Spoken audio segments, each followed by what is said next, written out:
mga bubble people. Hello guys, ako po si EJ Jagabes. Welcome to my YouTube channel. Subscribe sa EJ's World. At dito po sa Ortigas Extension, Rosario, Pasig City. Hi guys. At dito po sa Rosario, Pasig City. Today is September 26, 2025, Friday. Good afternoon. Alam niya na yan. Malaki na siya. Malapit naman siya kung kailangan talaga. Actually, hindi. hindi siya ganon. So, mapapakiramdaman ko talaga siya. Kaya pag merong mga 3 days, di kami nag-text, parang, ano siya ano siya sa friend yung ganon siya sa friends. Oo, tsaka seloso, tsaka mahilig talaga siya, yung mga kasama niya sa show, kaibigan niya, mahal niya sa buhay, manager niya, lahat yan, ipagtatanggol niya talaga yan ng malala. Ang ganda nga nung ginawa din niya doon sa eulogy ni Lolit Solis. Ni-roast na si Lolit Solis. Diba? Oo. Sabi ko, ikaw talaga yan. Alam mo, gawin mo yan. Ikaw talaga yan. Di ba dapat magpa-podcast kayo? Yun na nga. Kaso lang, sabi ko, paano ba natin sisimula? Hindi ko rin alam Wala kaming alam. So, sabi ko, mayroon akong kakausapin kasi mayroon akong friend na dati taga Spotify. So, tatanungin ko sana siya kung paano magsa-start. Pareho pa kaming hindi techie. Ano mangyari sa amin, di ba? So, tapos, sakto na kinailangan ako sa Your Honor. Naintindihan niya naman. Tsaka, bahala na si Pao doon. Kung gagawa pa kami ng amin, kaya na niyang brasuhin yun. Bahala siya. Oh. Pwede kayong sa panel. Ayun naman pala, Pao, nakikinig ka ba? Yan, pagka Pero kamusta itong pagtawid mo sa Your Honor? Kasi marami ba ang nangyaring Actually, kinakabahan talaga ako dahil nung una. Kasi syempre, hi guys, at dito po sa Rosario, Pasig City. Diba siya nagsimula? Great Bridge. Hi guys. Diba? Tsaka si Tuesday Vargas yan. Bagong ompong. Nakakatawa. Perfect na perfect. Okay naman si Jerry sa Your Honor no? Tapang nung kape. Tequila na nga lang. Hindi, ano siya, so magaling talaga si Ate Tuesday, tsaka perfect talaga siya para doon sa show. Pero nag-experience ka na dun sa Startalk, so nadala mo ba yun? O iba-iba? Kasi sa Startalk may script more of memorization lang yung na-practice ko dun kasi kami bawal may idiot board. Kasi sa Startalk segment sila tapos pre-recorded na yung segment. Yes. The Tapos Who. hindi ayaw nila ng naka-idiot board. So, mini-memorize namin talaga yung mga pangalan, yung ang buong script. Pero di ba sa Startalk, parang nakadub yung yun? Sa The Who yun. Sa The Who. Yung tatlong others, yung mga seniors namin doon, sila Ate Isa, sila Ate Phoebe, na asawa ni Bowie Meneses. Yan. At si Kuya Romy na cameraman sa GMA hanggang ngayon. Sila yung nakadub yung boses. Kami totoong boses. So anong kinakabisan niyo? Sala tayo, Pasig City, Jollibee, De Castro. May Bye. Iba pa yung segment na yun yung blind item. Yung Star Talk, Strack Attack, yun yung magbabalita ka tungkol sa artista. Yun. So, yung mga terms, kailangan tama. Oo. Ganun siya. Pinapasok na lang siya. Kailan yung para napansin mo na ikaw na pala yung favorite Hindi ko iniisip na favorite naman niya ako, pero ang alam ko nakikita niya talaga sa tao kung you work so hard, yung passion mo, yung professionalism, at saka kung thinking actor ka, I think malaking factor.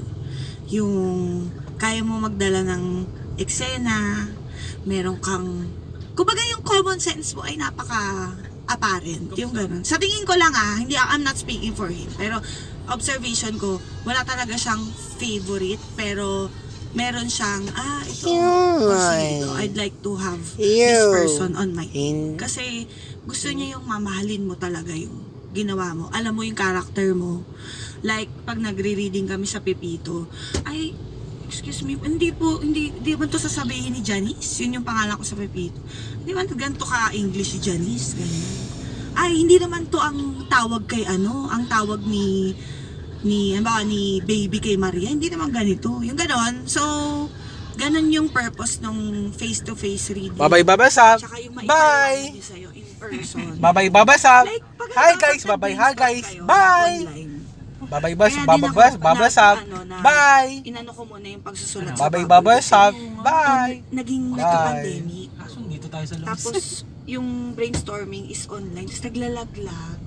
Hirap. Parang hindi mo alam kung okay ba yun. Okay ba yun? Yung gano'n. So usually pag live yung brainstorming, Ano? hilig mo agad yung tawa, yung gagatungan agad yung idea mo para lumaki, ganun.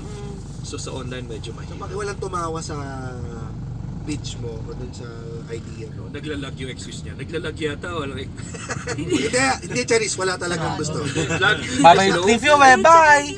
Bye-bye, 44K. Bye! Wala, hindi talaga. Bye-bye, Tapos 44K. Bye, buntis pa bye-bye, ako Ate ng Mare. pandemic. So, Bye! sabi ko parang hindi Bye-bye, kaya, Bayad Center. parang Bye! kaya naman. Kung Bye! pagsusulat mo ba sa Bubble, may conscious effort ba dati na kailangan i-represent ko yung mga babae? Merong kailangan may Meron. feminine, meron. Meron. Kasi parang kaya din ng mga babae makipagsabayan sa mundo na puro lalaki.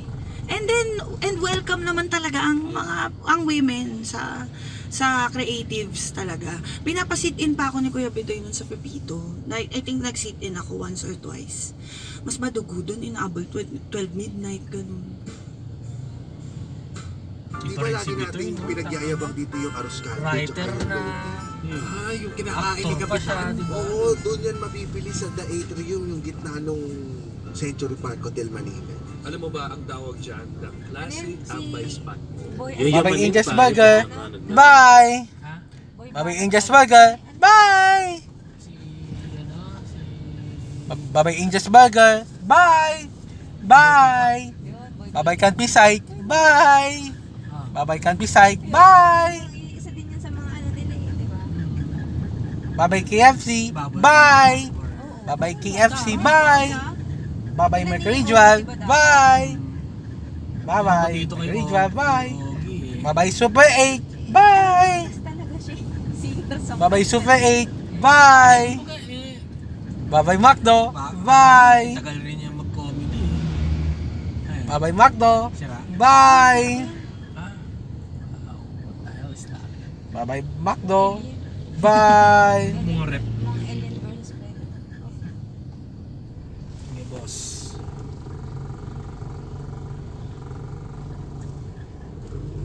Ay, diretso pa naman. Bye-bye, Riverside. Bye!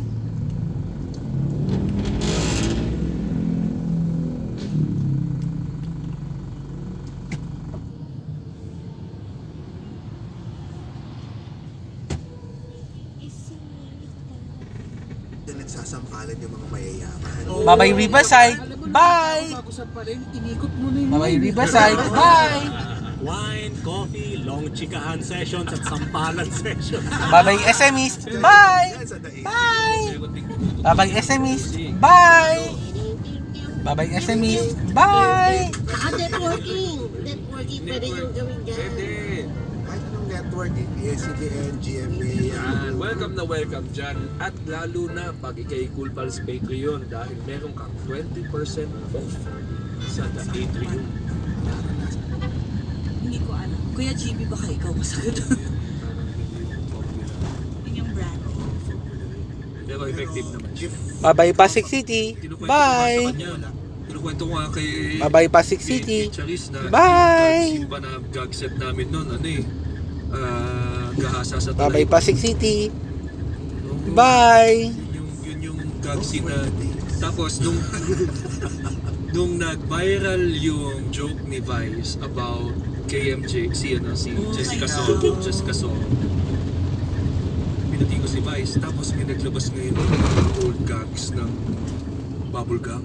Sabi niya, bakit ito hindi nyo fila-flag? Eh, tapos yung pinakita ko na gag, ako yung nagsulat. Oo, yung gag na yun is yung parang pinipigilan. Stop! Huh? What are you doing? Bye-bye, Stop what Pasig you're City. doing. Mga ganun. Bye! Tumingin lang na ganun. How come you're not stopping? Bye-bye, Pasig City. Bye! Hi, guys. Tapos parang ganun Bye-bye, lang yung Pasig City. gags. Bye! Pero ganun ka grabe yun sa brainstorming. Okay, so ayaw nila ng half-ass yung atake. So kung gagawin mo yung gahasa sa Talayban, kailangan ayoko ng gusto ko naka-body, yung body